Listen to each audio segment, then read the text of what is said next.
What's going on, VC? My name is Rod. The name of the channel is Happy Hippie, the Vinyl Guy. Welcome in. This is a thread going around. I don't know who started it.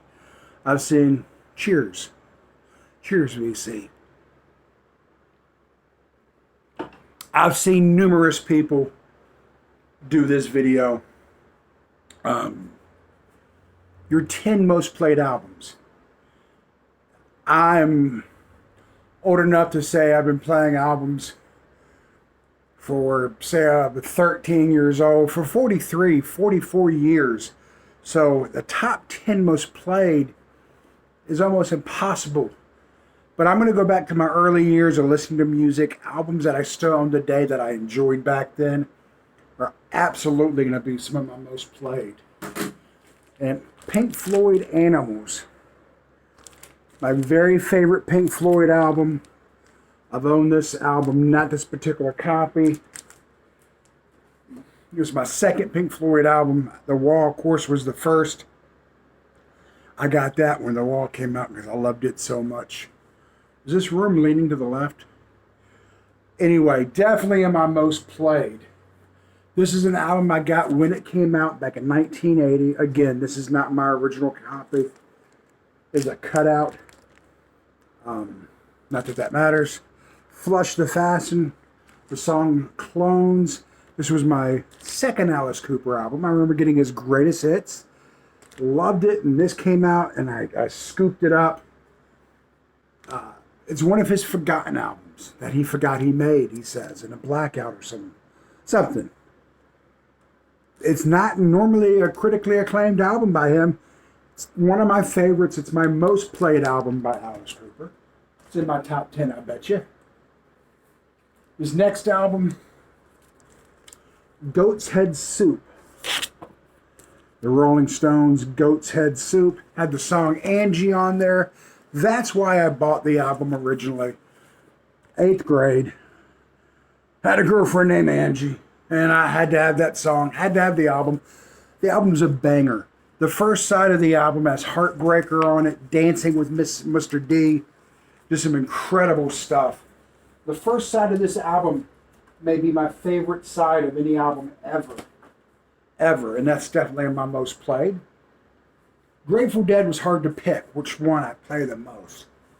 But this is, let's see. The number 4.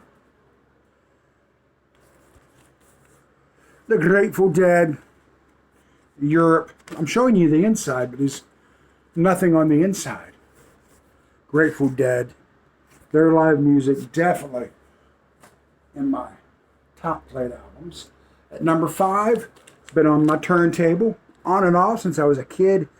Like I said, probably 9th grade. No, this came out in what? Anyway, I've had this in school.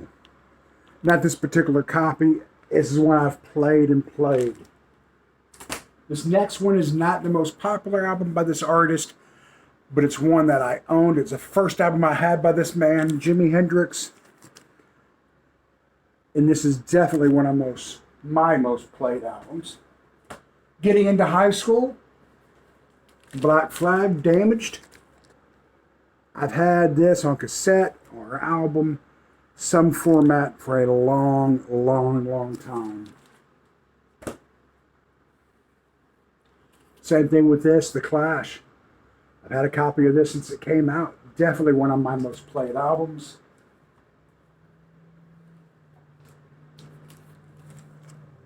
Bob Dylan. It'd be hard to say which one of his albums would be my most played, but Blonde on Blonde would probably be definitely, I'd say, in my top 10 most played albums.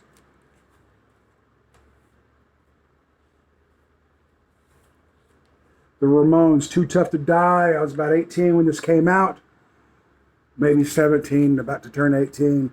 Too Tough to Die. God, I played this album. I played it. And back in the 90s when I was in radio doing the Americana format, I didn't listen to my punk. But I had listened to it for years up until that point. And I've gotten back into it over the last 10 years or so. And a special number 11, because I just can't count, Steve Earle, El Corazon. El Corazon. This is one of his comeback albums shortly after he went away for a minute. This came out in the 90s. We were playing almost every song on this CD when I was in radio. To the point where we burnt out a couple of these songs. Christmas Time in Washington, which is not a Christmas song at all. And Fort Worth Blues. It's a great, great CD. And it's one that I've overplayed it. I admit that. Those are my most played albums in my collection. I'd love to know yours. There's a really cool thread. Like I said, I don't know who started this. Might have been Mazzy. I don't know. I guess it doesn't matter. Y'all be good.